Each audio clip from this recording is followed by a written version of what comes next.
This is your news source evening bulletin for today, Thursday, the 22nd day of June in the year 2023. I'm Gordon Mosley reporting, and here's what we're tracking tonight. The Guyana Police Force has announced that it has completed its investigations into the rape and sodomy allegations against Minister of Local Government Nigel Daramlal. The police force today said it has since submitted its investigation file to the Director of Public Prosecutions for advice. A number of non-governmental groups continue to make their demands for a proper investigation to be done into the allegations of rape against the government minister, and also the need for the 16-year-old who filed a complaint to receive proper legal representation. The police force has denied reports that the teen has not been allowed to speak with her attorneys. The teenager has been requesting the presence of an attorney for her interview sessions with the police. Today, the Red Thread Organization and the Amerindian People's Association joined the calls for the victim to be allowed legal representation as they picketed outside the Arthur Chung Conference Center where the Caribbean Court of Justice was hearing cases. APA Executive Director Jean LaRose told News Source that any attempt to deny the 16-year-old victim independent legal representation is a breach of her constitutional rights as a young Indigenous woman. As far as we are aware, the girl is in custody, state custody, whatever custody. It's still not quite clear if she is having representation, legal representation, or even representation, independent representation, in a matter that's very, very serious, in a matter that you have heard stories repeated of similar things happening, but never making it to even an inquiry, much more to a court, becoming a court matter. LaRose said the state must put the requisite systems in place to ensure that the teenager and her parents receive independent legal counsel from an independent attorney. Meanwhile, APA Governance and Rights Coordinator Laura George said the entire scenario is troubling. There's a lot of questions, a lot of uncertainty with regards to legal representation of the child, access to the child, and so that we all know that justice is really being served to the child and the process is fair. The APA Governance and Rights Coordinator also said it was important for the Guyana Police Force to conduct its investigations in a fair and transparent manner. Noting that the case of the 16-year-old is just one of many such incidents, George said it was time to hold the state accountable and provide much-needed support to the victim. That we are here to stand by and not to judge and not to criticize, but to really lend support to them and to make sure that we also hold the system and the government and the state accountable. So that is what we need to have a full movement on, that the state is held accountable, the systems are enhanced, so that I can build trust. Representative for the Red Thread Organization, Joy Marcus, who was also among those on the picket line today, called on the Caribbean Court of Justice, the Caribbean community, and the international community to take note of the crimes being committed against Guyanese women and girls and the gaps within the local system. I think we need to raise awareness and call attention to what is happening in Guyana right now. And the present situation we have is the situation of the 16-year-old girl who was allegedly raped by our Minister of Local Government. First of all, we understand that this is not the first time such complaint has been raised against him, and we're wondering why wasn't something done before now. Marcus said by standing on the picket line, Guyanese are standing up against injustice. And today we're taking a stand that this justice has to be served not only for this child, but for all the others that he would have allegedly sexually assaulted or raped before, to prevent it from happening to anybody else, but also to send a message to all the other sexual predators out there that this is not allowed to happen. Meanwhile, opposition politician and human rights activist Simona Broom said all must be held accountable. She urged the U.S. government and Canada to send a strong message by revoking the visa of the accused. In this case, I believe that it's time for us to stand up and to hold all accountable. There must be equality as it relates to justice. I want to use this opportunity to call on the international community, United States, Canada, and all over, just in case they, Daramlal in particular, or any other such persons holding U.S. visas, that his visas be revoked. denied entries into certain country.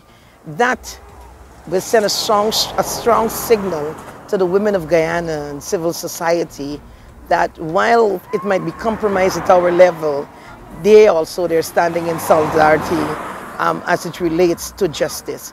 Broom said that the evidence in the case not only points to a suspected case of rape and sexual assault, but also one of human trafficking as well.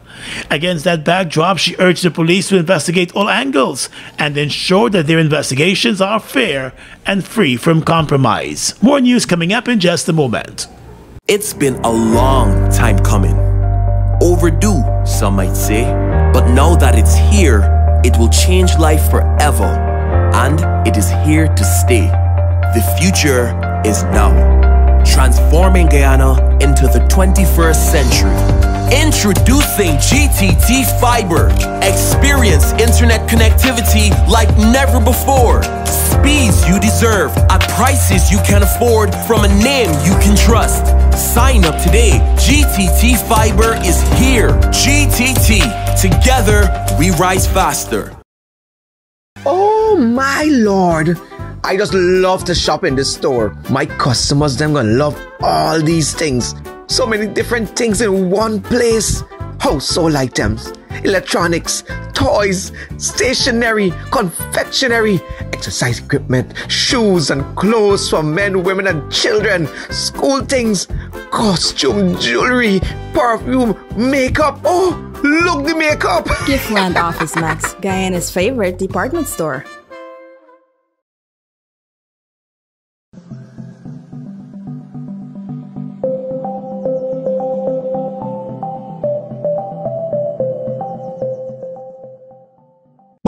Bust the flavors. We're full of flavors.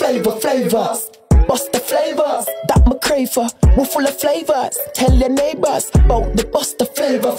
Grab a bust the flavors. Yeah, thirst buster. Grab a buster. Bust the flavor, taste the savor. Bust the flavors. Bust the flavors.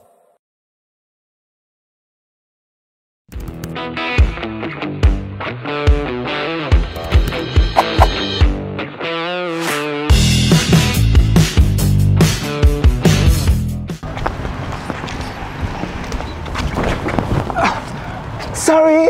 Jack? Hey. Boys, where you going with all that speed? Yo, today's the 15th. My NIS contributions are due, and I ain't even get the forms as yet. Hold on. You mean to tell me that you're not aware that all self-employed persons can now make their NIS contributions using the MMG app from the comforts of their homes and offices? Really?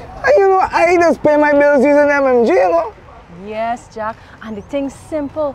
All you have to do is open the app, select Pay Bills, Government Services, NIS, and Pay.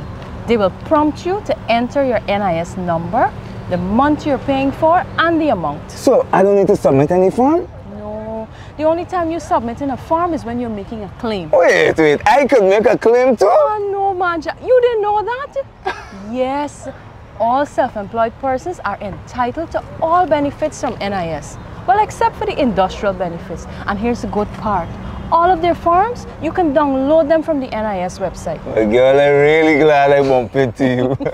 Anyhow, make sure you pay your bills later. Later? I gotta sit down right here and pay my contributions first. Take care.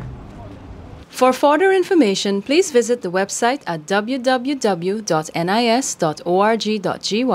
the National Insurance Scheme Facebook page, or your nearest NIS office. Strong and solid in countries far and wide. New India Assurance, we're standing by your side. Golden service, half a century and more. New India Assurance, our policies are secure. From the heart of India, we serve these islands. The strength that you can trust, you're safe when you come to us. New India Assurance Company. Assurance when you need it most. For your home, motor or business insurance, visit New India Guyana office, 58 Brickdam next to Star Computers. Telephone 2260-415-7. Comfortable parking available.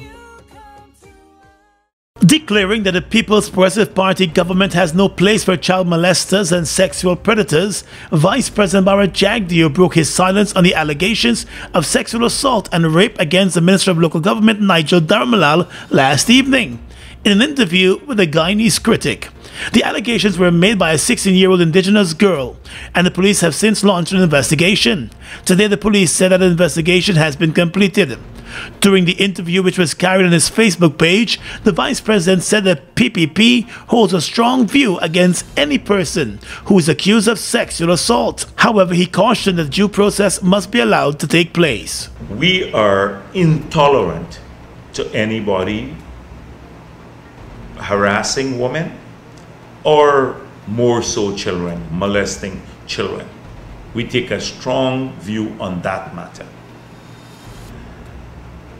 We also believe that people must not be tried in the social media. And what has happened now, or this is not a political matter. This is an allegation was made. It was fully investigated. The minister was charged, and he now faces the consequences of that. The Vice President assured that the investigations would have been conducted by the police in an impartial manner. He said there will be no government interference, adding that the party cannot account for the behavior of all of its members. We allowed the process to continue. Process is important. The state lived up to its responsibility to this child. It took the child into custody. All of the processes associated with the law has been followed. The process associated with the minister, too, he was presented with the allegations. He was placed on bail. He was taken into police custody, and he was placed on bail. We have to allow that to happen. The minister went on leave, so he's not in the job.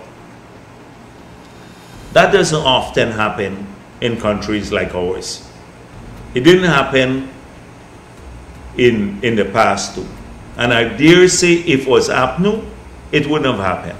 We allowed the process to work.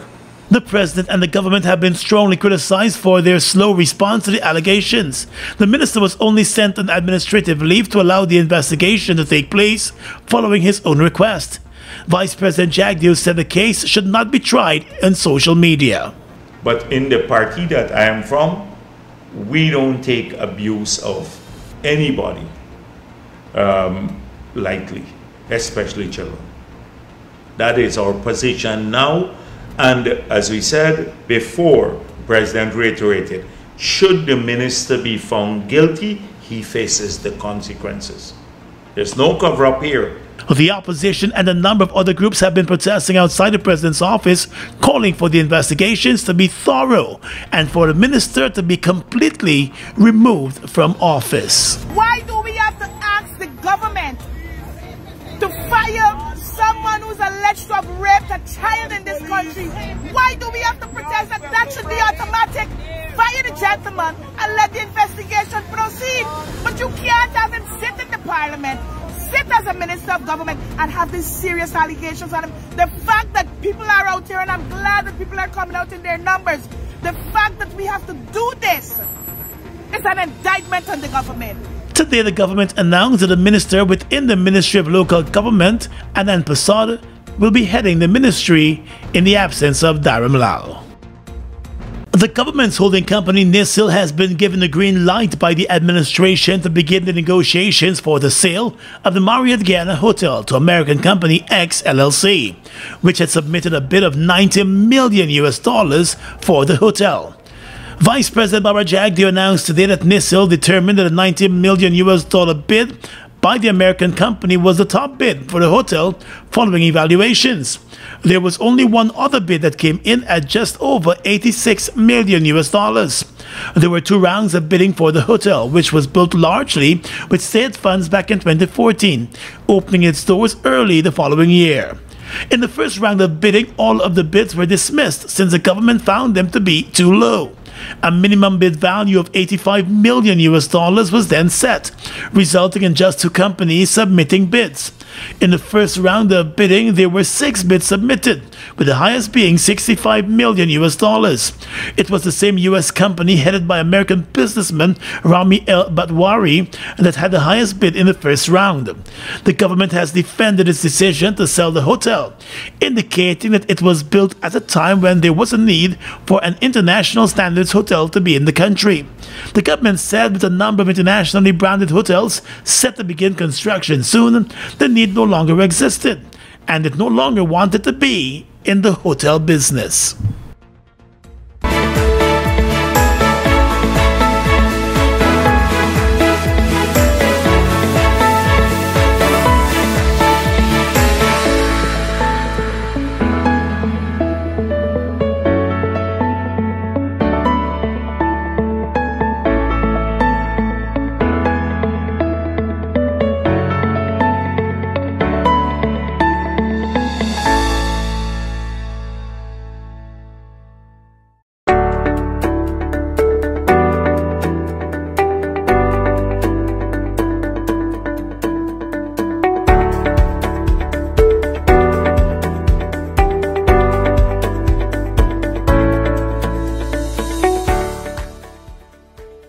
So what going on, champ? I passed here last week and this shop locked up tight. Why? We come down with the flow, so we have to take a couple of days. I can't deal with them kind of setbacks, man. Now. I just get a headache when you see I can't make me little bread. I know them ways, champ, but thank God for NIS. NIS? What you got to do now with NIS? I mean, what I got to do with NIS? I register as self-employed and I make monthly contributions to NIS. So you see, for them days I lose, NIS pay me back for most of them days. What? That's good. You know, I always used to believe that it's only people in big offices and sellers pay NIS. Nah, man. NIS for any working person between the ages of 16 to 60. And as self-employed, you get all the benefit as an employee, except for industrial benefits. So what I do for set up this thing? All I gotta do is visit NIS on Breakdown, or if you live in out of town, you visit any NIS closest to your location. And once you register and your registration complete, you can start making NIS contributions. Alright, so what I gotta work with and like how much money I gotta pay a month? Man, I ain't gotta work with no big money. All I gotta work with is your birth certificate and any farm ID. And when you reach down there, ask for the compliance department. Good. Thanks for the information, bro. As soon as I left here, I went straight to the NIS office. For further information, please visit the website at www.nis.org.gy, the National Insurance Scheme Facebook page, or your nearest NIS office. The bidding period for the 14 oil blocks that are up for auction has been further extended as the government works to modernize the legal framework governing the oil and gas industry and simultaneously finalize the model production sharing agreements that will guide the operation of the new oil blocks. That's all according to the Vice President, Bara Jagdeo. On the auction, we plan to, we'd have to extend it, as I said before, for another period. We'll determine what period. Should not be for much of a time. The bidding round for the new oil blocks opened last December and was expected to close at the end of April, but then it was extended to mid-July. However, it will be further extended, and according to Mr. Jagdeo, the potential bidders have been informed. Almost every one of the people who have indicated an interest so far in participating in the auction, they've been told, and I think they appreciated that we are sticking with our commitment to have the framework law in place and the new PSA before the bids come in. Jagdeo said it is crucial for the legal framework to be in place before the conclusion of the auction. The draft model PSAs for the deep water and shallow water blocks were placed up for public scrutiny back in March, and they're now undergoing another round of policy review, now that the consultations have ended. A lot of the issues would be dealt subsequently after the passage of the bill through regulations. So we anticipate the passage of the Petroleum Activities Bill. It becomes an act and then thereafter a series of regulations to give effect to the bill. The regulations are now required for its auction. We can work at that.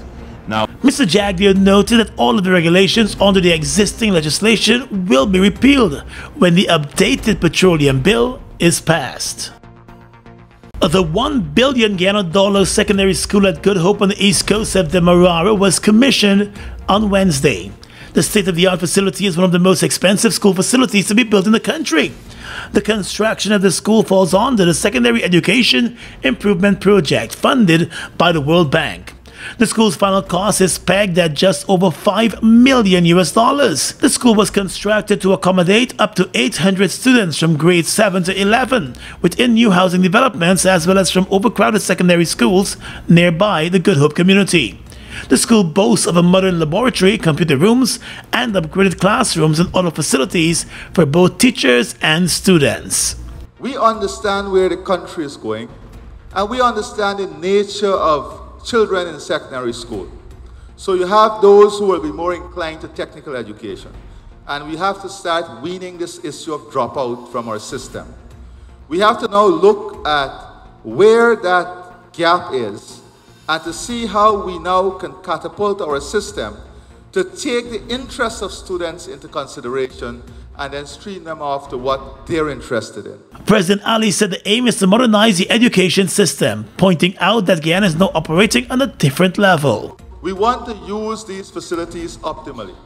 So we are going to work with the management of these schools to see how we can create state-of-the-art classroom, at least one state-of-the-art classroom that can be connected to all the global network that we are on, to have these learning programs done right here in the secondary school in the evenings when the children are not there. The Education Minister Priya Manak Chan says students will now be going to a secondary school that caters for the secondary education of all students, irrespective of what they want to pursue academically. Children all across this country are going to be able to go into a secondary school and get a high-quality education. The Good Hope Secondary School was designed by VECAB Engineering back in 2017, and construction works commenced on site in October of 2018. The original contract with BK International was terminated by the PP Civic government, and the contract was handed over to Dean and Partners, an engineering procurement and construction company. The government has announced that with effect from the month of July, National Insurance Scheme pension payments and the old age pension payments will be paid on the same day, further reducing the burdens of the country's senior citizens. Previously, NIS pension payments were made on the first Monday of every month. President Irfan Ali said a circular has already been dispatched with the directives to allow the two payments to be made on the same day. He explained that the idea for the two payments to be made on the same day was made by a senior citizen during a recent walkabout in Georgetown. The president said he immediately took the idea on board. You know, yesterday I was in a community walkabout, and a pensioner came to me, and he said, "Mr. President, I have an idea." I said, "Tell me." He said, "Why we don't pay the old age pension and the NIS pension on the same day?" And I said, "Oh my God, that is a brilliant idea, because immediately it reduces the burden of the pensioner to go twice and reduce the cost of transportation to go twice." So last night I called the Minister of Finance and I said, "We must immediately do this."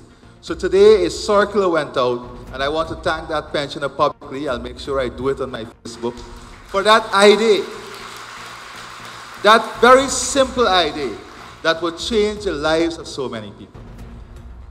And this is what I love. I love to listen to people, to analyze what you say, and then to work with you all on finding solutions. No idea is too small or big. You know, the greatest change comes with an idea. According to President Ali, the government is prepared to listen to every citizen and ensure that their ideas are implanted where practicable. He said his administration wants to address real issues affecting persons and their communities and will intensify groundwork to listen to the concerns of citizens.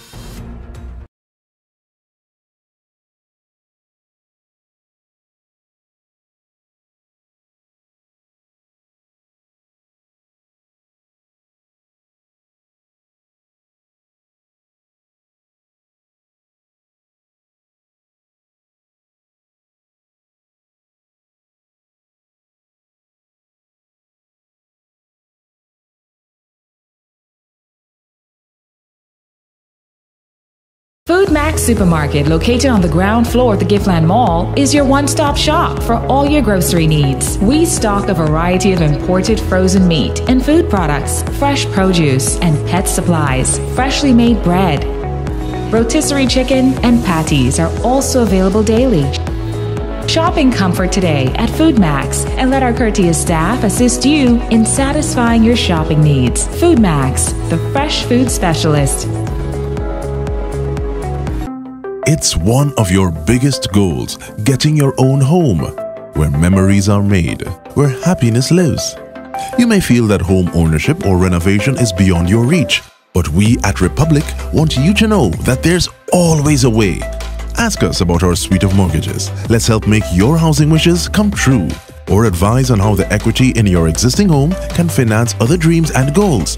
Call or go online to learn more. Look who's in the mix now. The new Buster Soda Water. 0 calories, 0 sugar, 0 artificial flavors. 100% refreshing. Taste Buster Soda Water today. Buster Soda Water. Now available for only $120. Fuel it up and drive, Super 95. Tune up. Fuel it up and drive, Super 95. Tune up. Protect your fuel system, boy. High mileage and performance, boy. Guy Oil Super 95 gasoline gives you more reasons to drive and is available at 56 service stations nationwide. For affordable price, high performance, and high mileage, choose Guy Oil's Super 95 gasoline. Fuel it up and drive!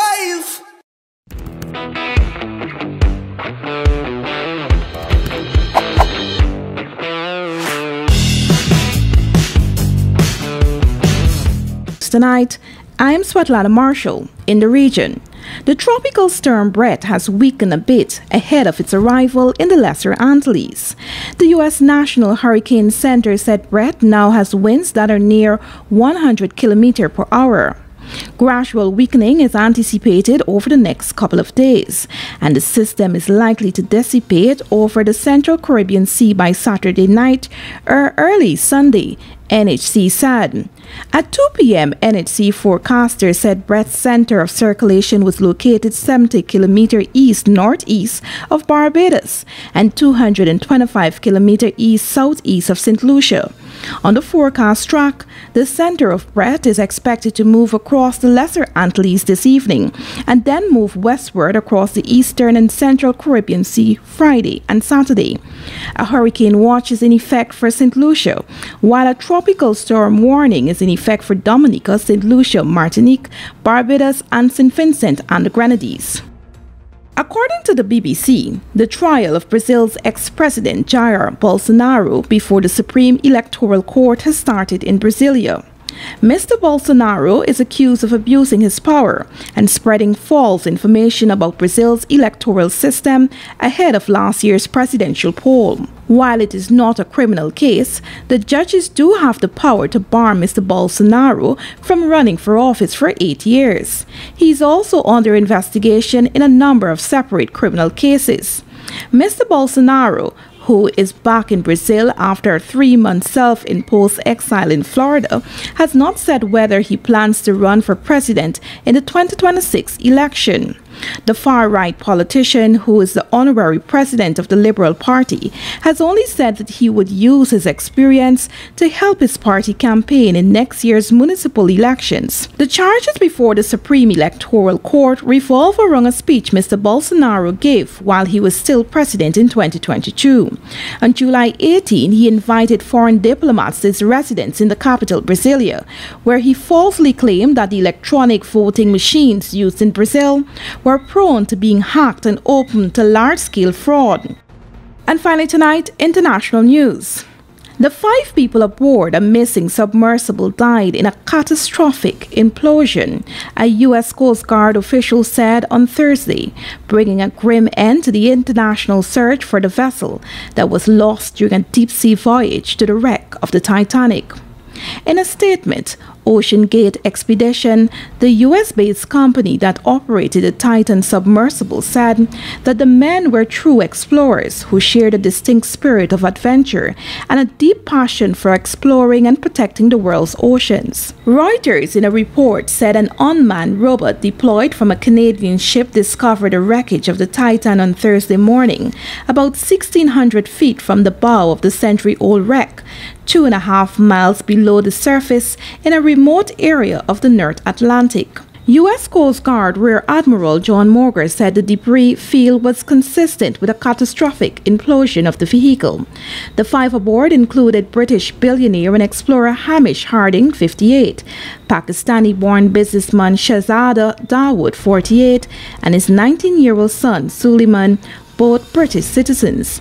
French Titanic expert Paul Henry Nargilly, 77, who had visited the wreck dozens of times, and Stockton Rush, the American founder and chief executive of Ocean Gate, who was piloting the submersible. Rescue teams from several countries had spent days searching thousands of square miles of ocean seas with planes and ships for any sign of the 22-foot Titan.